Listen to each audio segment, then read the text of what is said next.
the history, and I'll try to step it through really fast because it starts in 1915, but it's real fast. So basically in 1915, the Dirks Lumber Company, the Dirks family came in here and started harvesting timber, and they thought we had about a 15-year supply of timber. And that's what they said, 15 years we'll be out of here. Well, luckily for us, the practice of forestry began. They began planting trees back, and we still have a wonderful forest industry that we're sitting in the middle of. So 1915, Dirk started cutting the timber. 1934 is the Depression. Civilian Conservation Corps projects were happening. Broken Bow and Idabel pulled together, and I don't know for sure the detail of this, but they either knew there was a chance if they raised the money, but they raised $1,800 and were able to get the president or whoever at that time to put what was going to be McCurtain County National Park in place. And so Broken Bow and Idabel raised $1,800. They bought the land where the state park, where the Forest Heritage Center is, and lured the Civilian Conservation Corps, landed a project in a very remote, inaccessible part of Oklahoma. I mean, nobody was coming here but criminals, and that's not a joke, that's the truth. A lot of criminals were coming to this area to hide from the law. There was not much law then, and some would say there's been times recently where there wasn't much law, and that's part of the presentation, is this area sort of prided itself on that history. You know, a lot of folks of ill repute, I mean, gosh, Bonnie and Clyde, and all kinds of people like that have passed through here, Robbers Cave State Park, lured Bellstar, and you know, it sounds real romantic now, but back then, not so much. So that was just a fact. And so luckily, the two towns pulled together to buy that cut over Dirk's timberland. It was worthless, basically, for $1,800. And the Civilian Conservation Corps kicked off the project to build the state park. I think 15 original cabins. It's a really cool story, and it's not what we're here to talk about, but if you want to know more, there's a book on the Civilian Conservation Corps and how they built the park that I helped edit, and had a park for sale in the gift shop, if you go back to the center. It's kind of an interesting history, and over lunch we can chat.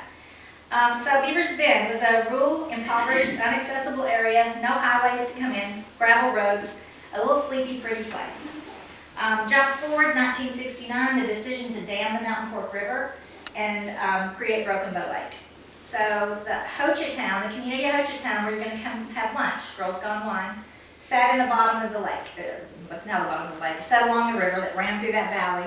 And when the decision was made to dam that river, I can only imagine the fervor that kicked up, because you know those people lived there forever, and that was their home. And there's still a lot of emotional attachment to that. Even here in the story, you can imagine sitting there and watching the water coming up. And people, there's a book also for sale in the gift shop, Corn, Cattle, and Moonshine, that tells that story of how people felt about that. But regardless, the construction of Broken Bow Lake was huge. And so if you live in an area that struggles for water, I know a lot of Texas areas are having these discussions now. You can imagine you're just going to have the same fight now that they had then. Was part of why they built the lake was to help control the flooding? Yeah, it was primarily flood control. So it wasn't for the recreation, it was a means to an end. It was flood control. We'd had a lot of flooding and things in the streams. There's a lot of history stories about that too. It's a series of things. If you imagine into Arkansas, you've got Hugo, Pine Creek, Broken Bow, and then you go into the Queen, and there's a series of lakes all above the river, above Red River, that was killing Shreveport. Yeah, and still does, as you know. When the flooding happens here and they have to open the gates, what happens? It just finally makes its way to you. So without those dams and without those systems, you can imagine. So then in the 80s, kind of another major thing happened. The Oklahoma Department of Wildlife decided, I don't know why, but they decided to stop trout in that stream. So where the water comes out of the bottom of Broken Bow Lake, it's really cold enough, they thought, to keep trout alive. And so they began stocking brown, rainbow. Okay. And so that was kind of a big deal, but again, it wasn't like a huge thing, it just was a thing. It just added another reason for people to maybe come here. So that was in the 80s. So the situation was, here we sat, a beautiful scenic park, Beaver's Bend State Park, a fantastic lake that had all sorts of boat ramps and recreation, coves. The water is like glass for water skiing, and it's paradise, it really is. But to be honest, I mean, now, comparatively, if you look back then, not many people were coming. I mean, it was nice, you know, a few close, getting close to 1 million people at some point. We've been using the million number for 25 years, so I'm pretty sure it's either wrong then or it's wrong now. But people were coming, but we're 3.5 hours from everywhere. So you've got this beautiful state park, the scenic river, you've got trout fishing. There was a golf course that was built in phases. The first 9 holes went in the 80s, 70s when people were mustering out after the war. They actually taught them to run heavy equipment at the golf course, to build that golf course. So we had 9 holes, and then an extra 9 came in the 90s. I remember that coming. But honestly, our reputation, McCurtain County's reputation, statewide, if not regionally, was the 4 or 5 M's. Murder, marijuana, meth now, and just mayhem. I mean, if you said McCurtain County, people in Oklahoma City, and I think this is true to say, I mean, the reputation was, be careful if you go there after dark. I mean, kind of a thing. It was not good. And the challenge as a community was a lot of folks kind of liked that. I mean, just being honest, they didn't like it, but when we would bring groups like y'all, and almost every time someone would say, well, you know, we got McCurtain County Gold, which was our marijuana, infamous marijuana. Now that's a whole new chapter, but we're not going there. But back then, it was, you know, it was what it was. So as a community, we looked at each other, and the other thing that was happening was if you wanted, most people, myself included, graduated high school with an eye on getting the heck out of Dodge. You know, it was get out of high school, go to college, and go to Dallas or somewhere else, but not here.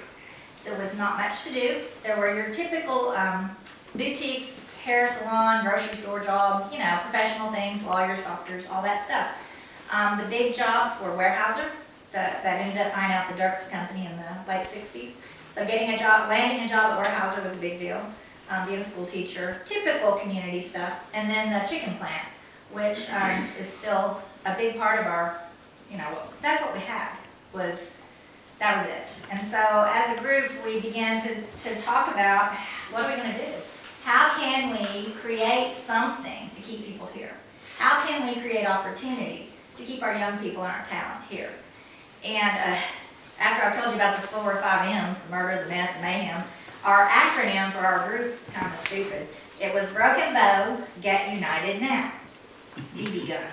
It was not on purpose, but there was a group of, probably in the beginning, there was like 10 of us that gathered up. Terry and I don't think you were here yet, a radio station guy though, owner, Phil Silva, local radio guy, who lived in Dallas, who knew the opportunity, said, if we could figure out how to market this area to Dallas, y'all, this could be big. And so, we didn't have any money, so what we did was we sat around the table and we said, well, we can put together a package. The other thing that had happened is there was a handful, a smattering of this kind of a privately owned cabin, just a few. There were like less than 200, less than 100. Yeah, less than 100. And so we said, well, maybe with so-and-so, Whippoorwill had 20 cabins. Maybe they'll let us have a cabin, we'll get some restaurant coupons, we'll buy the cinema, the radio guy on the movie theater, we'll give them tickets to the theater. I mean, not that Dallas people want to go to our little McCurtain County cinema, but still, we put together this huge package, more than they could use, and we offered it up, $10,000 value, to a Dallas radio station in exchange for trade. If they would run ads for our community, if they would run the ads saying, come to Broken Bow, then they could give away these packages. 2-night stay with all this stuff. Yeah, it was huge. So what happened was the minute that my sister worked for The Edge, the Dallas radio station that we utilized, they were huge at the time, they ran these commercials that was like honking, screaming, loud city noise, and then it went to the chirping crickets and the birds, you know, like the Mother Nature butter commercial, you know. And it said, escape the hustle and bustle of Dallas, and 3 hours away you can be in Broken Bow, something like that. And Terry was the park manager, and the phone started ringing off, and he had to literally hire people to answer the phones. I mean, it was a huge, huge thing. So that was Broken Bow Get United Now. It kept going. We kept saying, how can we create an economic development, a tourism development that our young people would have opportunity, would stay here? Because we never dreamed of people owning their own businesses, I don't think. I mean, this was pre-internet. Yeah. This was all pick up the phone, call the park, and make a reservation. This was, if you come here, you got to go somewhere to get a key to go unlock the door. So we were doing it old-fashioned way, which is the way I prefer. Yeah, he's not happy with, never seen our guests. This is our cabin, we don't see our guests. We finally start offering them free wine at Girls Gone Wine if they'll just come see us so he can be happy. So they do, they come up and introduce us, they think they're our, and it's what we want. They're our best friends, and they're like, hi, you sent us thanks so we can have wine with you. We're like, excellent, come on. So at that point, it's 1992, the state park, so that's all what was going on. State Park had a year-long wait list for those now 47 cabins. People were just clamoring for more. People from other places said, why don't y'all just build more cabins? The state tourism finally decided to start looking into building a lodge, which is Lakeview, where some of you stayed last night. But at that juncture, that's when they transferred hotel manager, hospitality guy, Terry Walker, to come in and manage the Beaver's Bend Resort. So. Well, and the reason we built a lodge is because we had, and this again was in 1992, we had $1 million. The state had allocated $1 million for a lodge. Well, we didn't get started building that lodge until about 1995, and the estimates that we were working from had gone up $500,000. So I bring that up to talking about the community as a whole. While we were like children, while Rokomo and Idabel fight all the time, especially around football season, when it came to building that lodge, we didn't have enough money. And my boss comes to me and he says, well, go to the community and see if they'll give you the money. $500,000. They're going to give us $500,000. And so he said, well, I'll come down and help. And so we ended up, long story short, going to, the first place we went to was the owner of the Coca-Cola bottling franchise here. And we walk in and we're thinking, well, we'll ask